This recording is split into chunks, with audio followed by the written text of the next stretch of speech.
What's going on, everybody? Back again here for Rolling Out Star Studio. Your host Malik Brown, of course, here at Star Studio.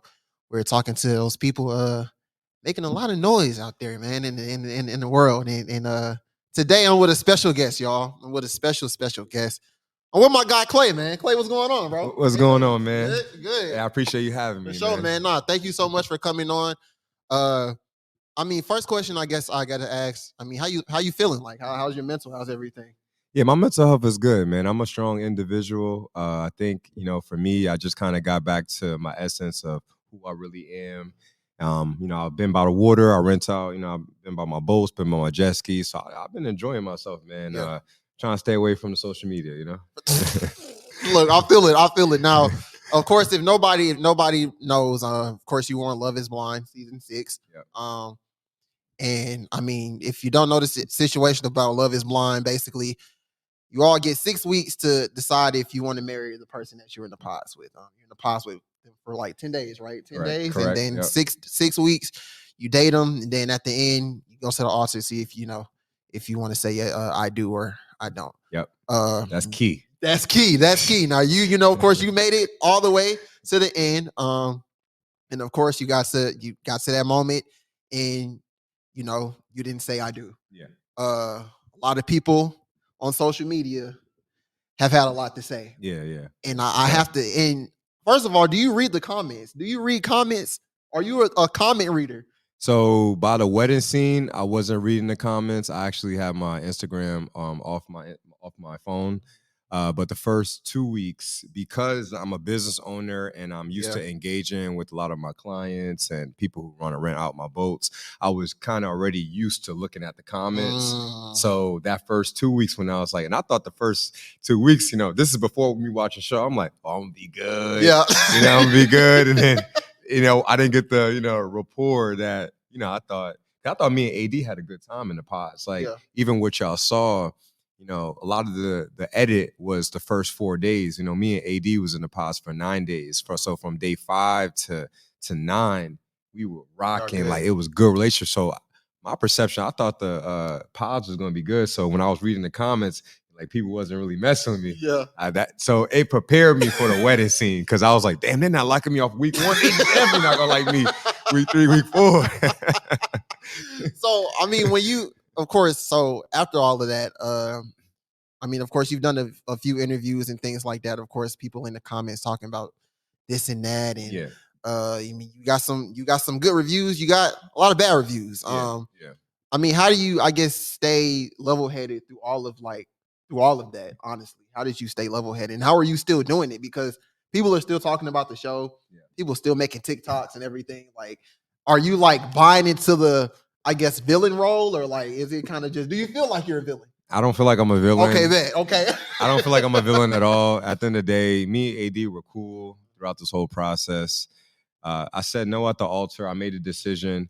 I did not feel like both of us was ready for marriage at that time period. So the experiment, I think, for people who watch it, they were bent out of shape. In terms of the Black community, I'm very understanding the fact that, like, Black people, we haven't had the best representation when it comes to love. So for a lot of those women, which is mostly women, because I haven't had too many men give me hate, it's been women. But for that situation, I feel as though that I understand their disapproval of me, but it's not really about me. It's about the situation that they got going on at home. I felt like me and AD's situation, we kind of showed a little bit of Black relationships. So I would just want to tell people that, it was 6 weeks, 6 weeks. So for me, I felt when I got to the altar, and a lot of people questions, well, why'd you make that decision at the altar? It was like, well, you got 6 weeks. Every day is a different theme. You got other things that you're working on. And me and AD actually loved each other. We had a good relationship. For me, going at the altar, it was just me saying, no, I don't think we're ready.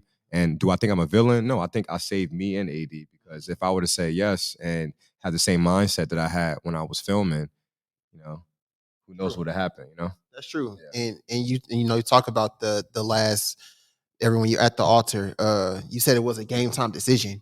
Yeah. When you say game time, look, we all know in sports. Yeah. And that's what I'm gonna put to our favorite players. They be like, game time decision. They gonna test it out and see, maybe an hour and 30 minutes before the game. Yeah. For you, was it a game time decision? Like, as soon as he started reading the vows? Was it when you saw her coming down the aisle? Where was the game time decision for you?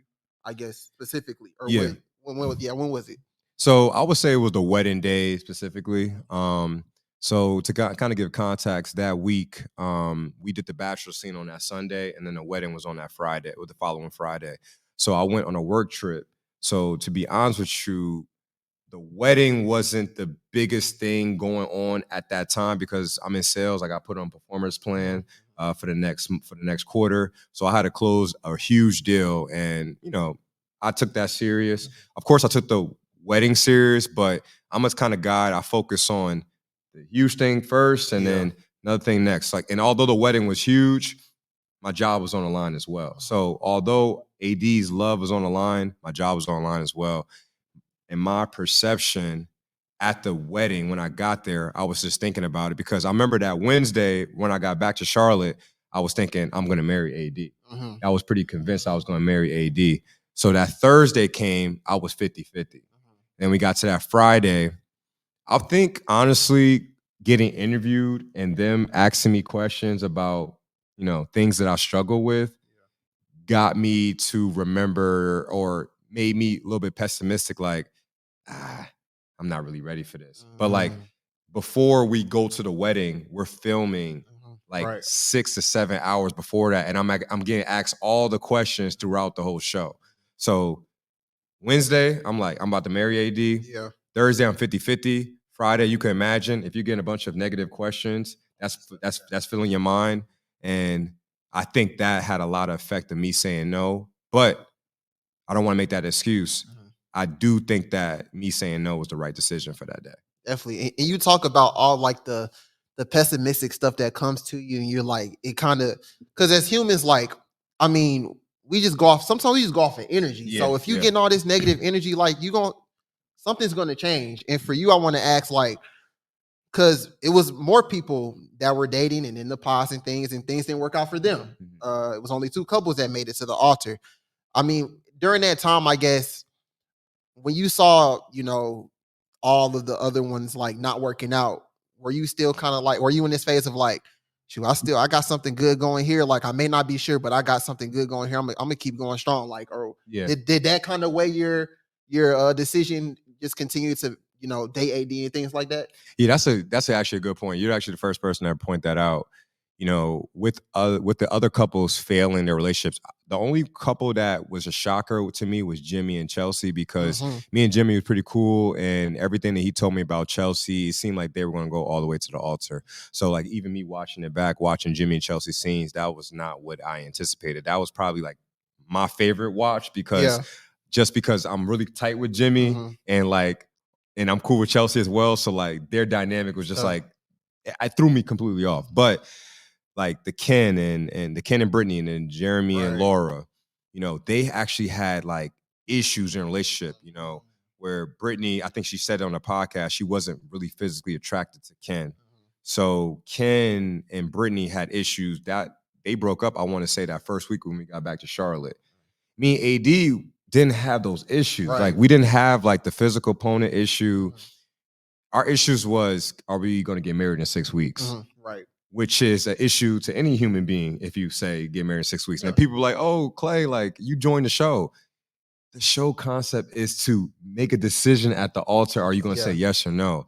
So to me, I feel like because I didn't watch the show, because the producers were telling me the concept of the show, that was always on my head. So for me, I wanted to go all the way to the end because I wanted to see if it was possible that I could marry AD, because I do want to point out, I didn't even think I was going to get engaged. And then day 8 came and I was like, man, I really love AD. Like I want to go further with her, but I think this process is a little unorthodox. And, I got engaged to her because I still wanted to see her. I still wanted to see, I felt compelled, I felt the love, and I was like, this is somebody I could see myself marrying. So why would I sabotage this just because I'm fearful? Now, eventually I did sabotage it because I'm fearful, but Right. That was a whole, we were honest. Yeah. But like, hey, engagement, non-legal bonding, marriage, legal bonding. I feel like I'm going to be hesitant. I felt like I need to be 100% for the wedding. Man, look, I think I heard this like maybe 2-3 weeks ago. It costs more to get out of a marriage then it costs to get in it. Oh, it was the easiest path to get married. And not to say that that's the main reason like you should stay in a marriage, but I mean, hey, they was good. I mean, that's what people say. So they was about to pay for the wedding. So they was about to lay out the whole thing for y'all. Y'all was good. And I'm an analytical guy. Yeah. So I'm like, sales. Oh, shoot. Sales. how much the weddings cost? I was like, yeah. AD, I mean, I need you to, we need to get to a little more convincing because this will save me a lot of money. Do you feel like a lot of people get to the altar and they say, I do, but really they're not really feeling it? Yeah, I think that is that what that taught you? Now, I would say Johnny and Amy, because they're only people who got married in my season. Johnny and Amy were 100%. We knew they were going to get married. Everybody did. Yeah. They had a really good dynamic the whole way through. I really shout out to Johnny and Amy. I feel like in terms of the epitome of what Love is Blind should show, that was the love couple. But as you saw, they didn't get that much airtime. So that lets me know that the world likes toxicity instead of love. Because Johnny and Amy literally had no flaws. They tried to like gas up the whole birth control. True. Honestly, I saw Johnny and Amy off camera. They were in love. We actually, me and AD threw a kickback at the crib. Yeah. And Johnny and Amy pulled up and we just knew like they're gonna make it, But I apologize. I was trying to rant. No, you're good. I actually, do you feel like people get to the altar a lot? Yeah. And they say I do, but they really don't really know. That's just me speculating. I wouldn't really know. From every couple that I've met that has been in a relationship, to me, they seem like they're legit. I've heard a couple stories where I'm like, really? Yeah. But some couples just moved in with each other after 3 years after they finished filming. They just moved in like literally a month ago, and I was like, okay, that's interesting. I wonder how that dynamic was. But I'm not the person that's interviewing those people. Like my experience with Love is Blind is purely season 6 in terms of my relationships and who I actually know. I don't really know any of the other cast members, so it would be unfair for me to speak on their relationships if I don't really know them. But sure. Just me thinking, I'm like, how? Right? Yeah. No, true. It's funny. You made a good point about the whole like people love toxic stuff. Yeah. And going back to the last episode, like you said, everybody knew Johnny. They were going to get married. Y'all segment was literally like, I don't know, the show was long. That episode was long. It was an hour 30 Y'all minutes. took up maybe almost all the show, and like it was like 30 or 20 minutes left for them. No, Johnny and Amy had 17 minutes. Right, exactly. We were 50 plus. I'm watching, I'm like, especially when Johnny and Amy said I do, and then they cut back to me. Right. I said, right. Yo. It's crazy. It's crazy. Yeah. So do you they know good TV though, right?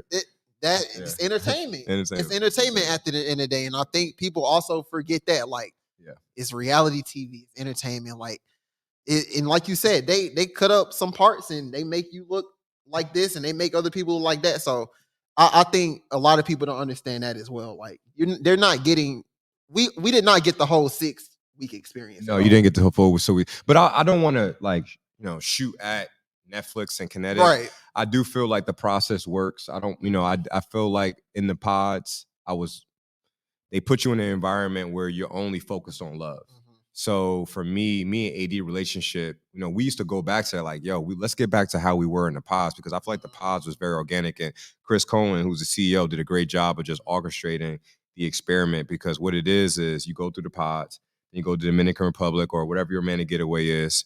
That shows how your physical intimacy is, because that is the first time you're actually hanging out with them. So, they want you to hook up there. They want you to have a little bit of sexual chemistry. So that's the second test. The third test is being in the real world where you're actually around your friends, your family. That is the hardest part of the process, because people don't know that you're getting engaged. You're off the grid for those first 3 weeks. Now I'm going back. Let's say you my brother and you like, Clay, I know you. You've been outside before you did the show. I don't think you should get married right now. Yeah. And then that plays in your mindset a lot. Like, like your friends, your family, I remember my grandma. I said, hey, grandma, I'm engaged. And she cursed me out. Really? I didn't get a healthy congratulations. Yeah. Like, boy, you went on that show to get married. What the heck is wrong with you? Yeah. So, And that got nothing to do with Netflix or Kinetic. Mhm. That just got to do with the other part of the experiment. You Yeah. know what I'm saying? So, you know, there's no context to that. But, you know, like I said, I understand with the show, I'm a character. You know, although I'm a real person, to the fans and the people, I'm a character. And that's why I don't take it too serious, because my foundation is so strong. I came into this with a strong foundation. My friends, I had them since 6th, 7th grade. Right. Yeah. Most people that on the show, they got their friends from the show. I've had the same friends since I grew up. You know, my family's always had my back. So for me, even though the people were like attacking me, what I did was I leaned back to who I really was, which is my foundation, and that got me through this whole process. That's real. I love that, man. For you, what did you learn about love, I guess? And what did you learn about yourself through this whole process? That's a good question. What I learned about love for me is that I was going about it the wrong way. I was going about it from like a very pleasurable state of mind. I'm a very physical guy. So the first thing when I look at when I want a woman, I want to know what she look like. I want to know, you know, how the sex is going to be.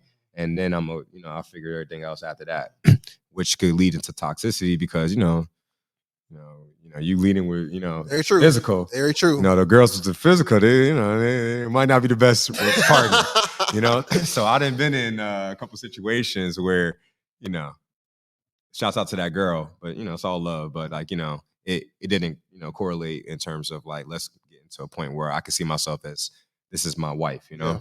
So I say with AD, and I'm gonna give AD props with this. AD kind of showed me a way where like, all right, building a connection, not only from the physical, because I fell in love with her in the pods and it was all through conversation and personality. So for me, I was able to, okay, I need to be purposeful. And also I realized when I watched the show back, I'm like, dang, like there's things I could do different in terms of being a better partner. I wasn't showing up every single day. I was showing up partially.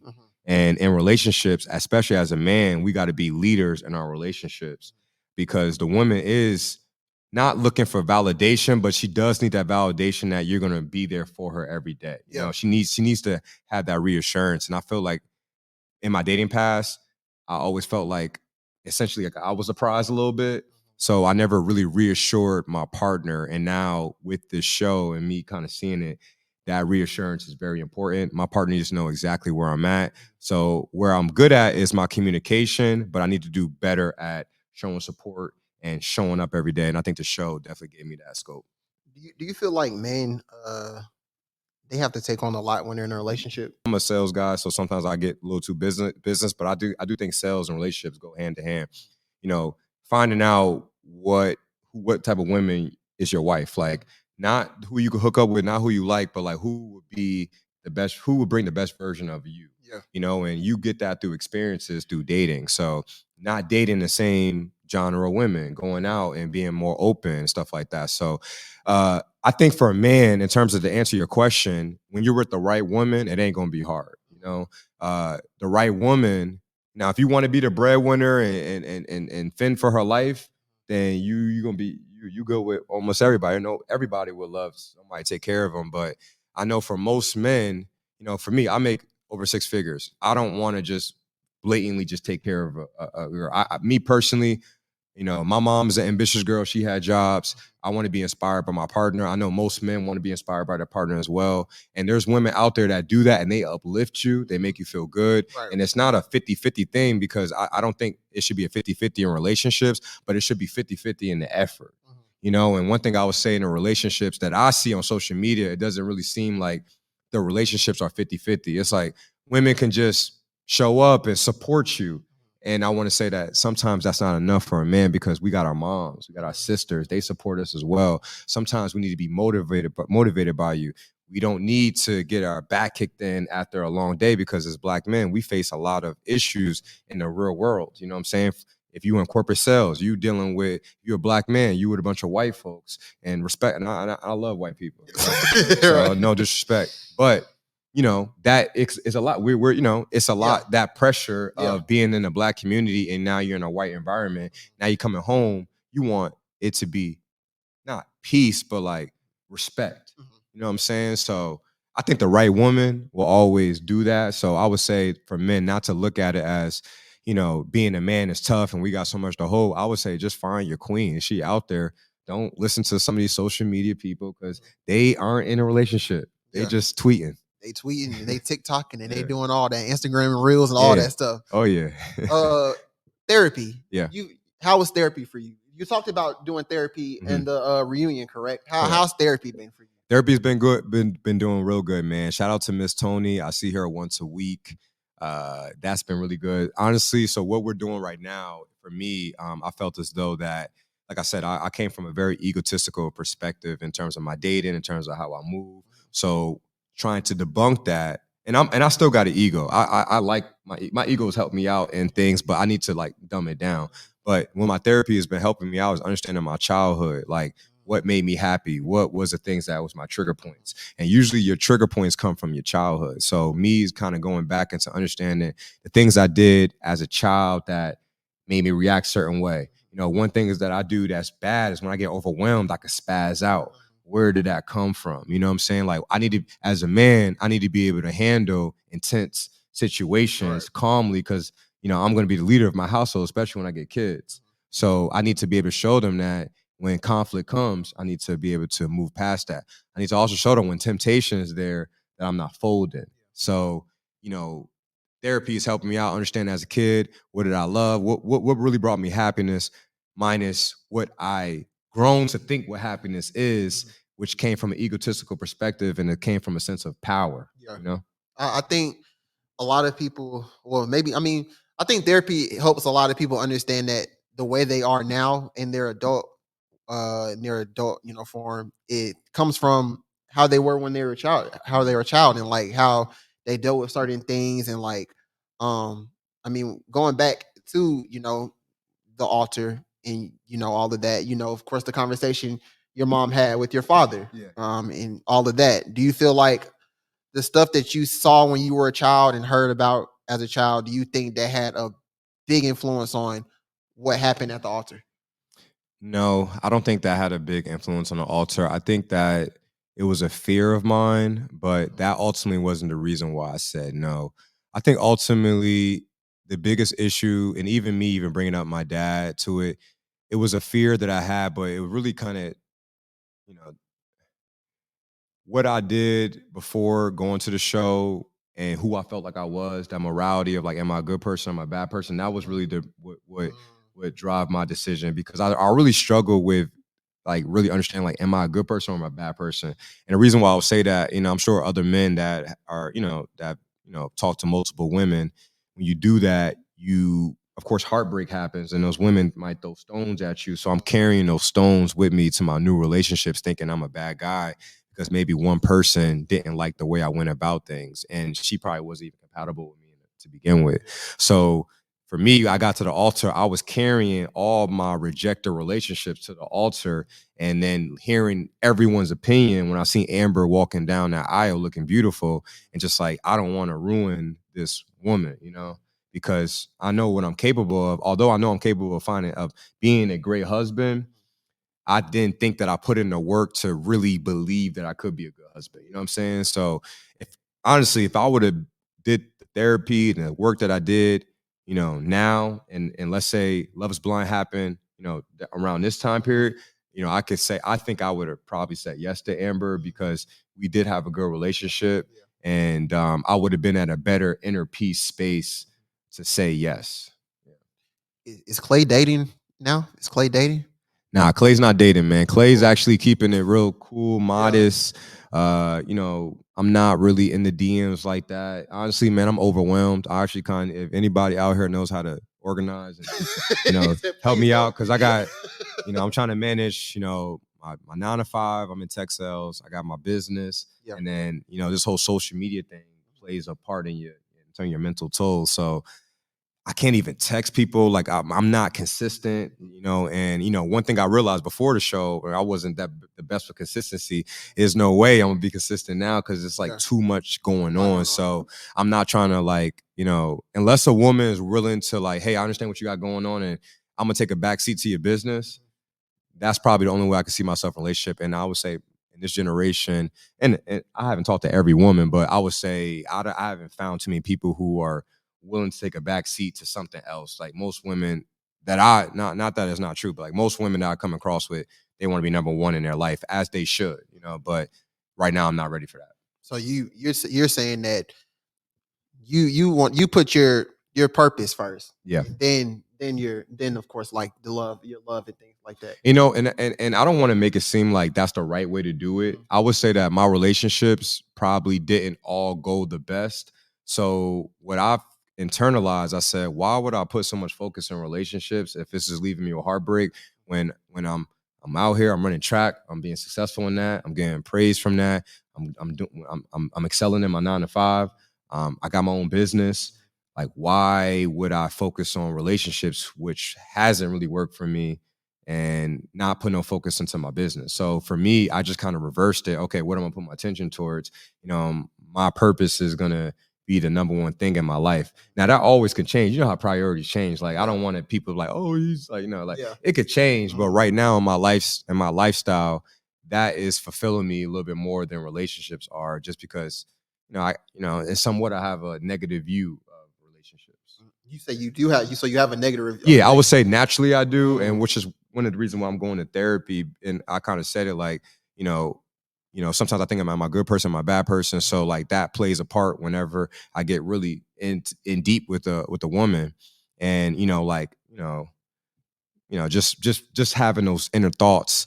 And for me, I don't have those inner thoughts when it comes to my business, my 9 to 5. It's just do like go. So like it comes second. It's like second nature to me. But relationships, it's like I'm overthinking. You know what I'm saying? Yeah. So I know you talk a lot about your business. Tell us about entrepreneurship and what that means to you. Yeah, entrepreneurship is tough. I'll tell people, like, if you could be a CEO or director of a company, go ahead and do that route, man. Be less stressful, man. Everything on you. But one thing I like about it, man, I like the fact that I built something from the ground up and it's manifesting and making some money. Like last year was my second year in the business and I was able to profit $80,000. That was like, man, like, oh damn, like that from something that, came from nothing to like 80. I'm like, cool. So it's just like, all right, year 3, how can we make it go crazier? So, entrepreneurship is tough, but I think it tells you a lot about yourself. And I believe that once you can have a successful business, not even successful business, but roll it out and survive the challenges of the grind, you really get the sense of confidence in life that is like second to none. Like you just feel like you could do a lot more things. So I would say that is my take on entrepreneurship. Got you. Definitely. Wrapping it up. I guess, what does success look like for Clay? Success looks like for me, honestly, is getting away from me being married to money and people's perception of me and really kind of surrounding myself with love. Whether in my business, if I'm renting out jet skis to first-time jet ski renters and they're just enjoying themselves and seeing their smile. Like I just gave somebody their first experience on a jet ski. That warms my heart more than them giving me 120 for that hour, or being around my family. And, what I did last year, I was working every single weekend. Now I'm like, I'm going to take off from my sister's graduation. I'm going to take off from my best friend's baby shower, things I wasn't doing before. So to me, that's what success. If you got a strong foundation and you got love around you, you're successful. Because when I was last year, I chased the money and that brought me depression as well, and I made a lot of money last year and I was like, Brian, why am I not happy? And then when I went through the show, I was depressed as well, but then my family got me out of that. And I'm just like, dang, like, and then it goes back to therapy. My childhood, I was surrounded with my family. They brought me up all the time. So understanding what makes you happy, that's success. Yeah, definitely. I was just having a conversation with my guy Rashad. I think he did an interview like a couple of days ago. He was talking about I think somebody had made so much money, but the year they made so much money, they were like sad and like depressed. I was like, yeah, money don't mean really much at the end of the day. It's really how you feel inside, like and the people surrounding you and things of that sort. So that's real, man. 100%. That's real. 100%. Clay, if you get a email or a text from Netflix, Love Is Blind, in 5 months, and they say, hey, we're doing Love Is Blind season 7. We want you to come back on. What are you saying? Oh, I'm not going to go through that experience again. I'll show them love, or Netflix, you're the greatest. I'll be a cheerleader, but I ain't about to go through the pods again. Clay, let the people, I mean, tag your stuff, man. Let the people know your businesses and stuff. Let them people know where they can find you. Yeah, man. So what to do, man, is Clay. Once again, you can find me on Instagram at Clay _ Gravesade. That is CLAY _ G as in grape, R as in Roger, A as in apple, V as in Victor, E as an elephant, S as in Sam, A as in apple, N as in Nancy, D as in dog, E as in elephant. Hey, I'm used to saying my last name. And then you can also find me on my business page. We rent out jet skis, boats, and we're actually going to start renting out jet cars that ride on water. You see it in Dubai, you see it in Miami, but you can find that on Wave Sandy Water Rentals. Please look us up on our website, wavesandy.com or at wavesandy.rentals. Appreciate you. My guy, Clay, thank you so much for coming on, man. We appreciate your time. Yep. Thank you, everybody, for checking us out. This is Rolling Out Star Studio. Your host, Malik Brown, my special guest, Clay, and we are out. Peace.